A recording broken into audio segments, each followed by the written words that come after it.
క్రైస్తవ జీవితం లోకంలో కొంతమంది అనుకున్నట్లుగా ఇది పూలబాట కాదు, ముండ్లబాటే. యేసు ప్రభు నమ్ముకుంటే ఏ కష్టాలు రావు, యేసు ప్రభు నమ్ముకుంటే ఏ బాధలు రావు అని ఎవరైనా అన్నారంటే అది 100కి 100 పాళ్ళు అబద్ధం. దైవజనులు జార్జ్ ముల్లర్ గారు, ఆ గొప్ప భక్తుడు, ఇలా అంటాడు: తూర్పు దిక్కున సూర్యుడు ఉదయిస్తారు అనేది ఎంత ఖచ్చితమో, క్రైస్తవ జీవితంలో శ్రమలు, బాధలు, ఆపదలు, అపాయాలు, అవమానాలు, నిందలు క్రైస్తవుడు ఎదుర్కొంటాడు అనేది కూడా అంతే ఖచ్చితం. తూర్పు దిక్కున సూర్యుడు ఉదయిస్తాడు అనేది ఖచ్చితమా కాదా? అది ఎంత ఖచ్చితమో, క్రీస్తు యేసునందు సద్భక్తితో బ్రతుకను ఉద్దేశించేవారు లోకంలో బ్రతుకుతున్నారు గనక శ్రమల పాలు అవుతారు. క్రైస్తవ్యం నిజంగానే ముండ్లబాటే, శ్రమల బాటే.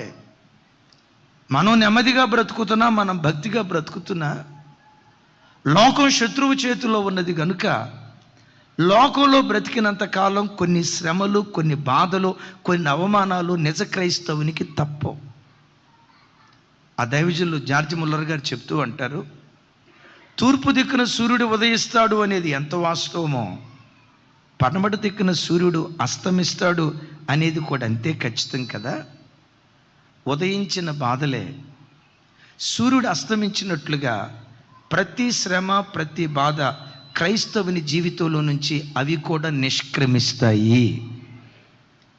ఏ క్రైస్తవుడి తల మీద బ్రతుకు కాలమంతా శ్రమలు, బాధలు, కన్నీళ్లు, దుఃఖం ఏలుబడి చేయదో, శ్రమలు ఉదయిస్తాయి అనేది ఎంత ఖచ్చితమో, క్రైస్తవ జీవితంలో ఆ శ్రమలు అస్తమిస్తాయి అనేది కూడా అంతే ఖచ్చితం. అయితే ఈ శ్రమల మధ్యలో నేను, మీరు కొట్టుమిట్టాడేటప్పుడు ఎలా మన భక్తిని కనపరచాలి, ఎలా మన భక్తి జీవితాన్ని కాపాడుకుంటూ రావాలి? మనం శ్రమల పాలు అయినప్పుడు, శ్రమల మధ్యలో కొట్టుమిట్టాడుతున్నప్పుడు ఆకాశమందలి దేవుడు, మన ఆరాధ్య దైవం ప్రభు అయిన యేసుక్రీస్తు వారు ఏం చేస్తూ ఉంటారు? కొంతమంది ఉంటారు శాడిస్ట్ వాళ్ళు. వీడు ఏడుస్తూ ఉంటే వాడు నవ్వుతూ ఉంటాడు, వాడు దుఃఖపడతా ఉంటే వాడికి మంచిగా జరిగింది, అట్టాగే జరగాలని పండగ చేసుకో. కొంతమంది శాడిస్ట్ బ్యాచ్ ఉంటుంది. మనం శ్రమల మధ్యలో, బంధకాల మధ్యలో కొట్టుమిట్టాడేటప్పుడు మన ఆరాధ్య దైవం ఆయన మన పక్షాన ఏం చేస్తూ ఉంటారు? ఓ దివ్యమైన సందేశం. రోమీయులకు రాసిన పత్రిక 8వ అధ్యాయం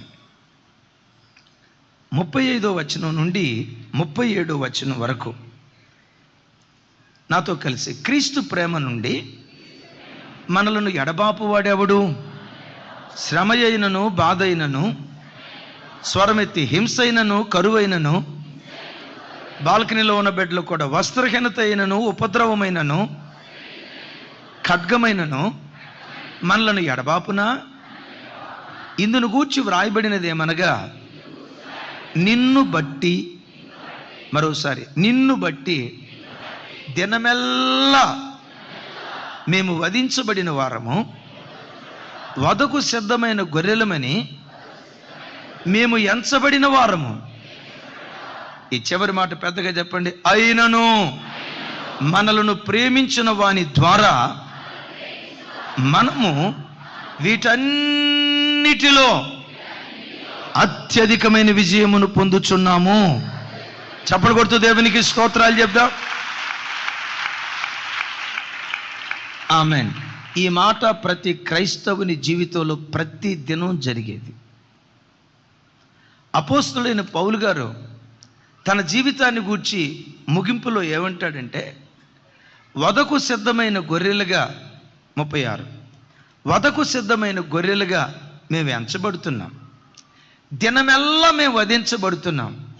అయ్యా, దేంతో వధించబడుతున్నారు? 35లో అంటాడు, కరువు, ఖడ్గం, వస్త్రహీనత, ఉపద్రవం, ఆకలి దప్పులు. చూడండి, హింస, కరువు, వస్త్రహీనత, ఉపద్రవం, ఖడ్గం, వీటన్నిటి మధ్యలో మేము నలగొట్టబడుతున్నాం.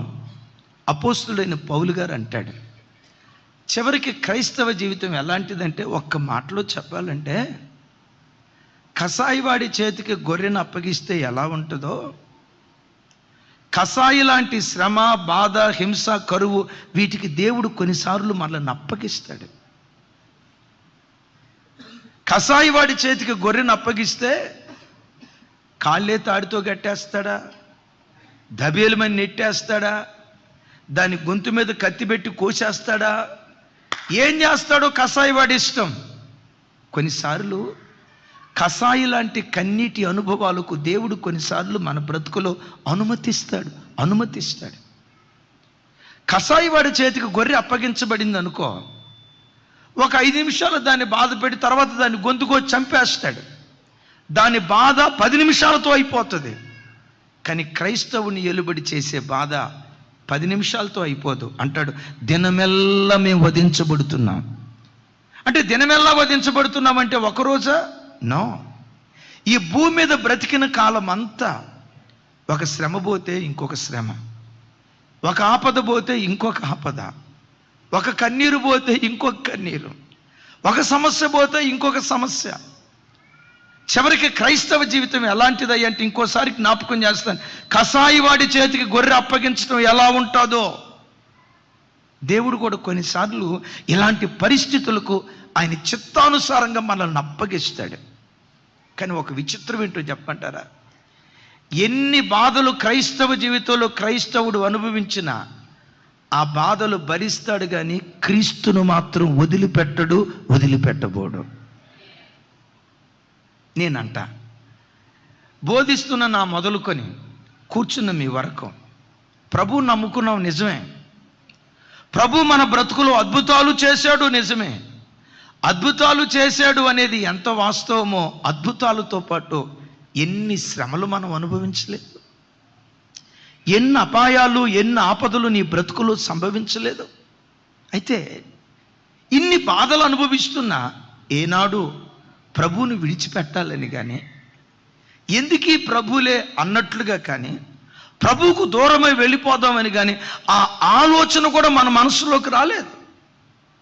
పౌలు వారు తన బ్రతుకులో వీటన్నిటి కూడా అనుభవిస్తూ ఏమంటాడో తెలుసా, శ్రమ అయినా, బాధ అయినా, కరువైన, ఖడ్గమైన, వస్త్రహీనత అయినా, ఉపద్రవమైన, ఇవి ఏవి యేసు ప్రేమ నుండి నన్ను ఎడబాపలేవు. చెప్దాం ఆమేన్. ఎడబాపలేదు కాబట్టే నీ జీవితంలో ఎన్ని శ్రమలున్నా ఈరోజు వరకు ప్రభువును హత్తుకొని బ్రతుకుతున్నా. ఎన్ని నిందలు ఎదురైనా, ఎన్ని తిరస్కారాలు ఎదురైనా, చెప్పుకోలేని సమస్యలతో సతమతమైపోతూ గుండెలవిసేలాగా ఏడ్చే పరిస్థితులైనా వాటిని భరించడానికి ఇష్టపడుతున్నావే కానీ క్రీస్తును వదిలిపెట్టడానికి నువ్వు ఇష్టపట్ల. నువ్వు కూడా ఏమంటావో తెలుసా, ఇవేవి క్రీస్తు ప్రేమ నుండి నన్ను ఎడబాపలేవు.